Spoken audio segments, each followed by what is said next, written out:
guys, it's Coach Shay, and I'm back with topic 3 of my how-to series. So today's topic, I'm going to talk about how to pick good friends. How to pick good friends. We all want good friends, even me. We desire that, right? To have great relationships, great friends that got great traits and great aspects, right? So how do we go about picking friends that fit us in the season that we're in, that fit us for where we're going with our purpose and our lifestyles? How do we do that? There's plenty of things that I can discuss. There's plenty of things we can think of, like characteristic traits that we want in our friends, right? But today, I'm just going to take my time out and just focus on 3 particular things that I believe are great traits and are great things that we need in a friend. And these 3 things are things that we should be looking for. I say it again, that I believe that we should be looking for when it comes to having great relationships with our friends, okay?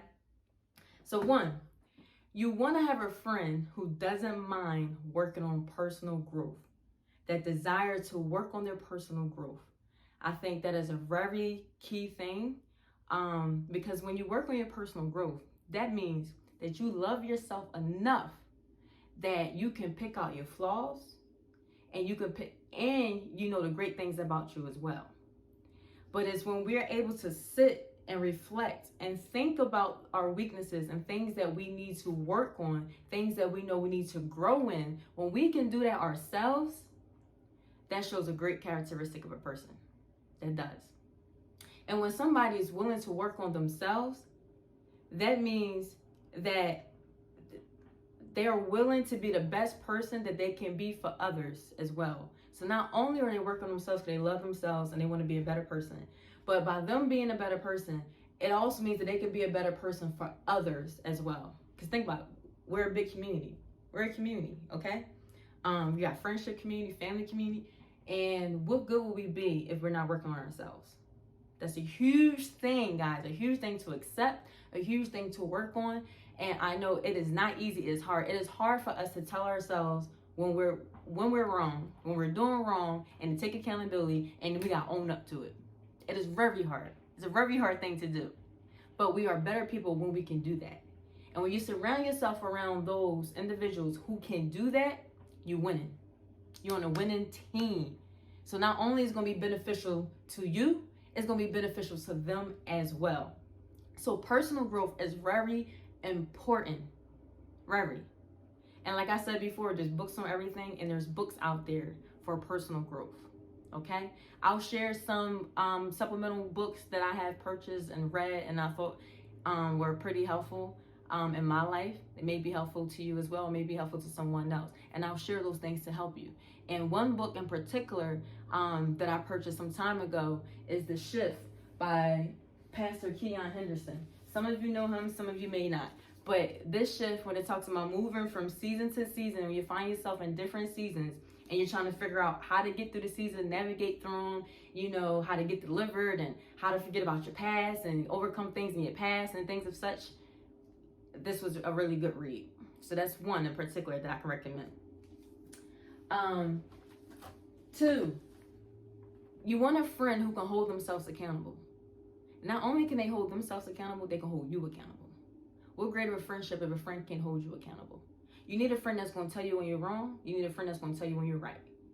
And pointing out our wrongs weaknesses are just as important as talking about the great traits that we have of ourselves. You know what I mean? Because when we focus on our weaknesses, it's going to help us strengthen in those areas. It's going to help us to, become a better person. It's going to help us to stay humble. It's going to, help us to be graceful to ourselves and to others, and it's all about being a good person and living righteously.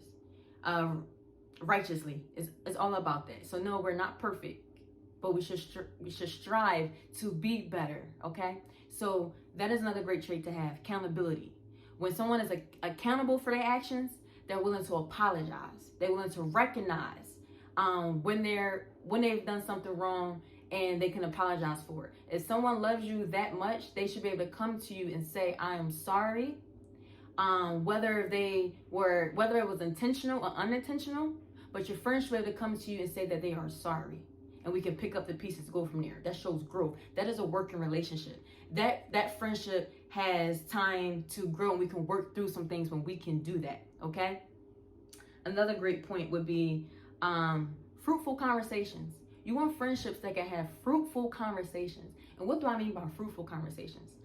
Positive conversations, okay? You don't want a homegirl always calling you with some drama and then gossiping about everybody and their mom. Come on now. We go through enough as it is, right? Not so long ago, I just talked about protecting your peace. So how can you protect your peace if your girlfriend or your homie is constantly calling you almost every other day with drama and nonsense? And it's like, okay, can we talk about anything positive? Can we? Okay, yes, we all go through things, and yes, we're all going to have some drama in our lives, and that is okay. And we should be able to talk about those things. We should be able to vent and go to a friend who can, help us and support us and encourage us through it. But at the end of it all, what are we doing at the end of the conversation? Are we leaving ourselves stuck in the conversation? When I called you, am I still feeling as low as I was when I called you? Or can I count on you when I call you, going to pick me back up? Are you going to uplift me? Are you going to undergird me? Are you going to help me get to the next step? Are you going to give me solutions on how to get out of my mess? Or are you going to be the friend that's going to say, oh, it's okay, girl. No, stay right there. They shooting. No, it's all right. Stay right there. You ain't got to go nowhere. Huh? No, I need that friend that's going to say, all right, well, what can we do about this situation? If you want to change, if you want some type of change in the situation. Apparently you do if you call me about it. You might do. It concerns you that much that you want something out of it to change, right? So what can we do? How can we break this down? You want a friend that's going to encourage you, support you, and get you through those testing times, and not prey on you in a way that's like, no, I want you to stay there. I like that misery, because misery loves company. You know what I mean?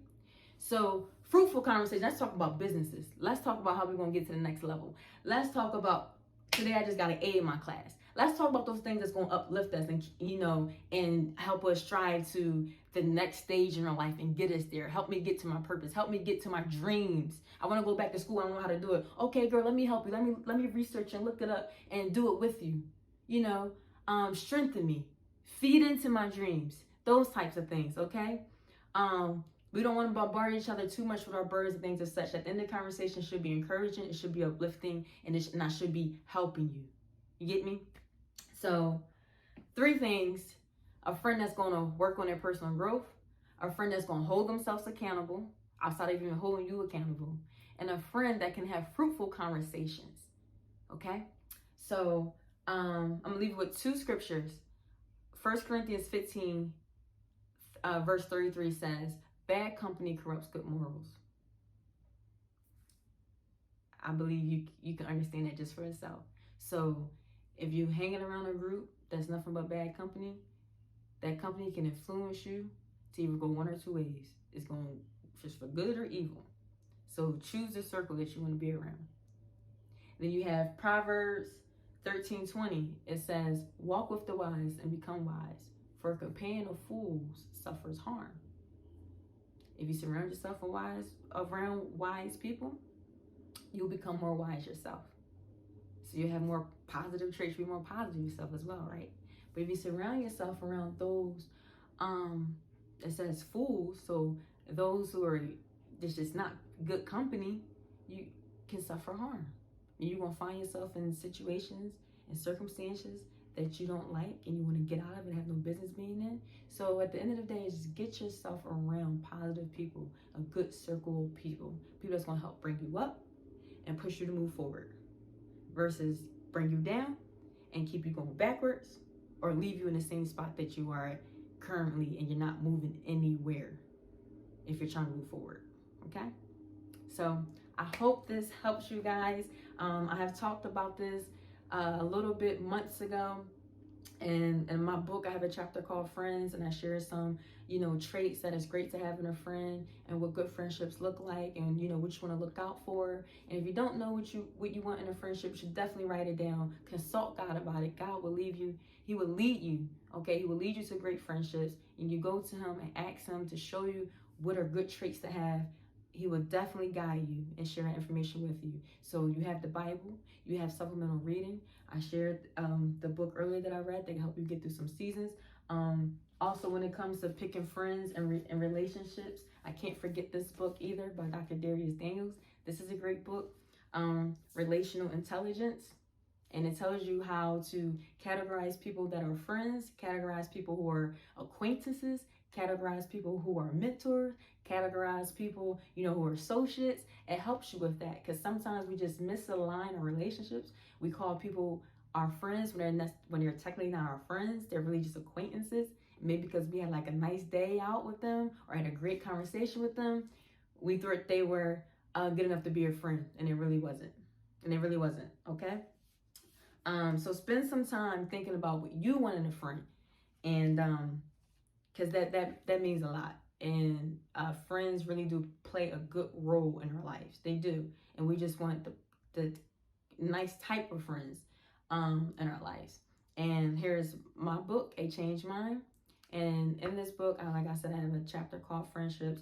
So I recommend this as well. Get your hands on it. I look forward to talking to you guys some more. Hit the like button, comment on it, subscribe to my YouTube channel if you want to hear more from me. Share it with somebody. No good keeping it all to yourself. If it's good information and if you enjoyed it, definitely share it with somebody else. I thank you guys for your comments. I thank you guys for reaching out so far and giving me your feedback. I appreciate it. All right, I look forward to talking to you soon. Bye-bye.